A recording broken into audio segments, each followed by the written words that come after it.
पाकिस्तान के field marshal Asim Munir इस वक्त ईरान में है और ईरान के हवाले से एक अच्छी खबर यह है कि इंटरनेशनली रिपोर्ट किया जा रहा है कि मुआहिदा मक्का जिसमें पाकिस्तान, सऊदी अरब और तुर्की तीन उसके रुकन ममालिक और फाउंडिंग मेंबर्स हैं और उसकी क्लॉज जैसे नेटो ममालिक की क्लॉज 5 है कि एक के ख़िलाफ़ हमला सब के ख़िलाफ़ हमला तस्वुर किया जाएगा। बड़ा मजबूत किस्म का मुआहिदा है। तो उसकी खबर ये चल रही है कि ईरान को भी मुमकिन तौर पर उसमें शमूलियत की दावत दी जा सकती है। उस हवाले से ईरान के वो नेशनल सिक्योरिटी के एक साहब में उन्होंने स्टेटमेंट भी दिया है कि हमें फाउंडिंग मेंबर के तौर पर अगर शामिल करें तो फिर हम कंसिडर कर सकते हैं।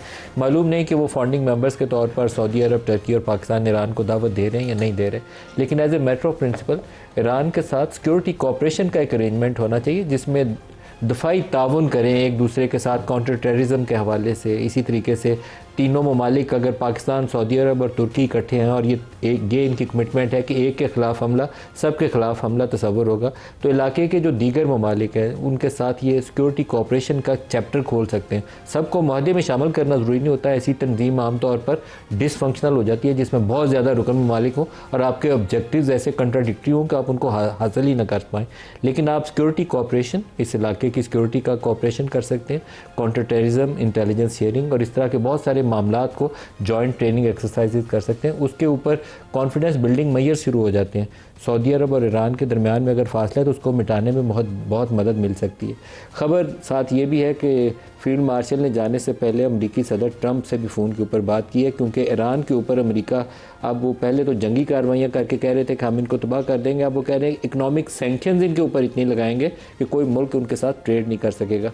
ट्रेड के हवाले से सबसे बड़ा जो इशू सामने आ सकता है मुमकिन तौर पर, और उसका अभी पता नहीं है कि आउटकम क्या होगा।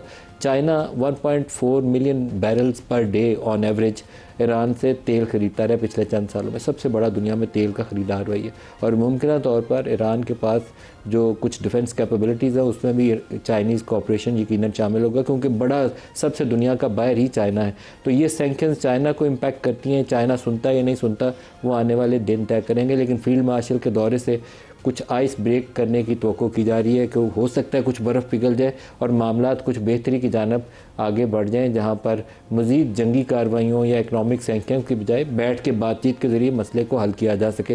ये आने वाले दिन तय करेंगे कि ये मामला आगे चलता है कि नहीं चलता। पाकिस्तान के अंदर की तरफ आएंगे। आज अभी प्रोग्राम शुरू होने से पहले एक BBC उर्दू ने खबर अपडेट की है सरानान बाज़ार पशीन के हवाले से, जहाँ उन्होंने कहा कि BLA ने एक पश्तून अक्सरीती इलाके के अंदर एक थाने के ऊपर हमला किया, पुलिस वालों को यरगमाल बनाया, थाने को धमाके से उसकी बिल्डिंग उड़ा दी और उसके बाद वहाँ पर जो तहसीलदार का कोई अफसर था या कोई नादरा का ऑफिस था उसको भी नुकसान पहुँचाया। तो ये सिर्फ एक इलाके की कहानी नहीं है। मैं BBC उर्दू में ख़बर छपी है इसलिए आपको कोट कर रहा हूँ। इस वक्त बलूचिस्तान के बेशतर जो इलाके हैं वो इसी तरह की वहाँ पर जो दहशत गर्दी है उसकी लपेट के अंदर है। ये BLA वाले भी दहशत गर्दी करेंगे, ये TTP वाले जहाँ ये काम करते हैं वो भी सेम उसी तरह की एक दहशत गर्दी है जहाँ आप रियासत की जो रेट है उसको चैलेंज कर रहे होते हैं। पाकिस्तान में सरकार को इस इशू के ऊपर फोकस करके आगे बढ़ने की ज़रूरत है कि अपने लोगों के जान माल का तहफ़्फ़ुज़ और freedom of movement, freedom of speech उसको इंश्योर कर सकें। लेकिन यहाँ सरकार को ये काम करना शायद आता नहीं है या पसंद नहीं है। ये उन्होंने फ़ौज के हवाले कर रखा है कि ये काम आपने करना है, हम सिर्फ बैठ के यहाँ पर हुकूमत करने हैं। किस चीज़ के ऊपर ये मालूम नहीं है। आज जॉइंट अपोजिशन जो है वो एक इजलास कर रही है और अपोजिशन वालों का भी अभी तक ये कहना चाहिए कि शराजा बिखरा हुआ है। अगर वो फोकस्ड किस्म की एफर्ट करते तो शायद इमरान के लिए भी रिलीफ ले सकते थे। बहुत सारे जो दीगर सिक्योरिटी के इशूज़ की तरफ मैंने तवज्जो दिलाई, इसके ऊपर हुकूमत को मजबूर कर सकते थे कि वो पार्लियामेंट के अंदर बहस करें और जहाँ पर अगर नेशनल एक्शन प्लान के तहत कार्रवाइयाँ करनी है, बलूचिस्तान में करनी है, KP में करनी है, किसी और जगह करनी है, तो वो फोकस तरीके से कार्रवाइयाँ करते हुए आगे बढ़ते और उसके ऊपर रेगुलर रिव्यूज़ अपडेट होते। इस कौम के अगर बेटे शहीद हो रहे हो, पुलिस के हों, सिविलियंस हों, फ़ौज के हों, सबके ऊपर जिम्मेदारी तो पार्लियामान के लोगों की है, लेकिन नहीं, कोई तवज्जो नहीं है। सबसे बड़ा इशू जो हमारे सामने आया पिछले चंद रोज़ के अंदर, इमरान खान के हवाले से सुप्रीम कोर्ट के सामने उनकी हेल्थ इश्यूज़ की बुनियाद के ऊपर एक केस आया।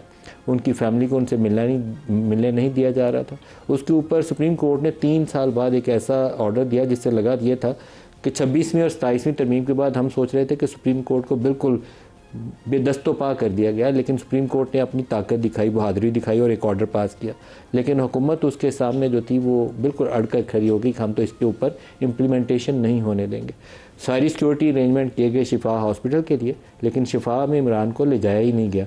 उनके जो डॉक्टर थे फैसल, उनको भेज दिया शिफा हॉस्पिटल और उनकी बहन को और इमरान को लेके पहुंच गए पिम्स हॉस्पिटल। पिम्स में उनकी आंख का मुआयना किया और वापस जाके उनको अडयाला छोड़ा है। आज जो उनकी उसके ऊपर कंटेम्प्ट पिटिशन है वो सुप्रीम कोर्ट के सामने चली गई है, हुकूमत की भी रिव्यू चली गई है, उसके ऊपर भी दरख्वास्त का नंबर लग गया। तो अब देखना यह है कि आइंदा आने वाले दिनों में हुकूमत का इसके ऊपर पेशरफ्त करती है, सुप्रीम कोर्ट जो अपनी रिट जुरिस्डिक्शन है उसको इस्तेमाल करती है, अपनी ताकत इस्तेमाल करती है, या ये सारा कुछ ऐसे ही चलेगा जैसे पिछले 3 सालों में चल रहा था। हमारे साथ प्रोग्राम है शर्मिला फारूकी साहब है, रहनुमा है पाकिस्तान पीपल्स पार्टी से, मिशाल यूसुफजई साहब है पाकिस्तान तहरीक इंसाफ से, एंड वी होप कि इख्तियार वली साहब कोऑर्डिनेटर वज़ीर आज़म PMLN से शॉर्टली हमें ज्वाइन कर लेंगे। सबको प्रोग्राम में खुश आमदीद कहते हैं। शर्मिला बीबी, पहले तो एक क्वेश्चन सिक्योरिटी के हवाले से कर लें, फिर दूसरे मामला पे आते हैं।